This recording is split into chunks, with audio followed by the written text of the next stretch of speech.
Welcome in RKD पाठशाला। RKD पाठशाला आपके लिए बेहतरीन तरीके से वीडियो तैयार करके ला रहा है और एक बार फिर कंट्रोलिंग का पार्ट 2 लेके आया हूँ। चैप्टर 8 बिजनेस स्टडी का है, 12th क्लास का। तो देखेंगे अब इसके अंदर लिमिटेशन ऑफ कंट्रोलिंग। कंट्रोलिंग के अंदर हमने क्या पढ़ा था? कंट्रोलिंग क्या होता है? कंट्रोलिंग ये होता है कि जब हम एक्चुअल परफॉर्मेंस को पास्ट परफॉर्मेंस के साथ कंपैरिजन करते हैं, अगर कोई डेविएशंस आती है तो हम उसको करेक्ट कर सकते हैं। ठीक है, अगर कोई कमी आती है तो उसको हम ठीक कर सकते हैं इसके अंदर। तो ये कंट्रोलिंग के अंदर देखा जाता है। Now limitation of controlling. Limitation क्या है? पहले difficulty in setting quantitative standard. क्या है? डिफिकल्ट होता है क्वांटिटेटिव स्टैंडर्ड के लिए। इसमें देखिए, control system becomes less effective when standard of performance cannot be defined in quantitative terms। अगर quantitative terms में नहीं होगा तो क्या इसमें प्रॉब्लम हो जाती है, इसको हम डिफाइन नहीं कर सकते। Now second is little control on external factors. इसमें क्या है? एक्सटर्नल फैक्टर्स पे कंट्रोल नहीं होता है, इंटरनल फैक्टर्स को कंट्रोल कर सकते हैं। Controlling function can effectively deal with internal factors, it is very difficult to control external factors. ये डील करता है इंटरनल फैक्टर्स के साथ और एक्सटर्नल फैक्टर्स को कंट्रोल करने में ये असमर्थ रहता है। Then resistance from employees often resist control as it interferes with their actions and thinking and create difficult to control the external factors। इसमें क्या है?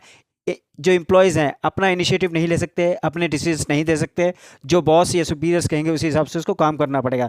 Then costly affairs. Controlling is an expensive process, it involve lot of time, cost and efforts. Controlling क्या है? Time consuming है, effective है और इसके अंदर पैसा ज़्यादा लगता है, एक्सपेंसिव है। So these are the limitations of controlling. Now we are discussing controlling process. Controlling की प्रोसेस क्या है? देखिए, सेटिंग परफॉर्मेंस स्टैंडर्ड। पहला है परफॉर्मेंस स्टैंडर्ड कैसे सेट करते हैं। The first step in the controlling process establishment of standard of performance. पहला क्या है इसका स्टेप है एक अपना स्टैंडर्ड को, परफॉर्मेंस स्टैंडर्ड जो है उसको तय करना कि कैसे हमने उसको कंप्लीट करना है।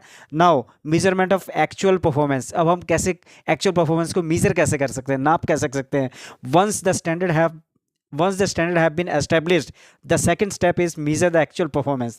जब एक बारी उसको स्टैंडर्ड को हम एस्टेब्लिश कर देते हैं तो दूसरा है स्टेप होता है मेजर करते हैं एक्चुअल परफॉर्मेंस को। Can be measured in same unit standard setup.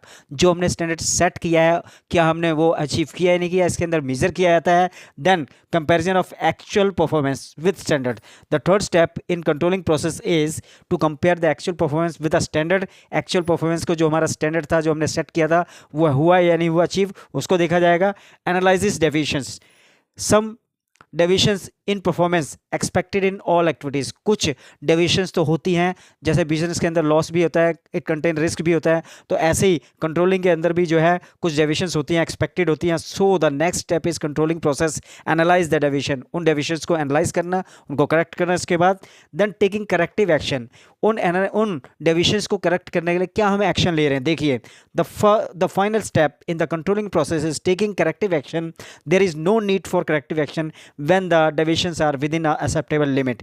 अगर वो हमारे लिए बियरेबल है तो हम उसको, कोई दिक्कत नहीं है। अगर वो टॉलरेबल नहीं है या बियरेबल नहीं है तो उसे करेक्ट करने की जरूरत पड़ती है। तो क्या, this is now the second part of this video. I hope you will like there, you like and share also. Thank you.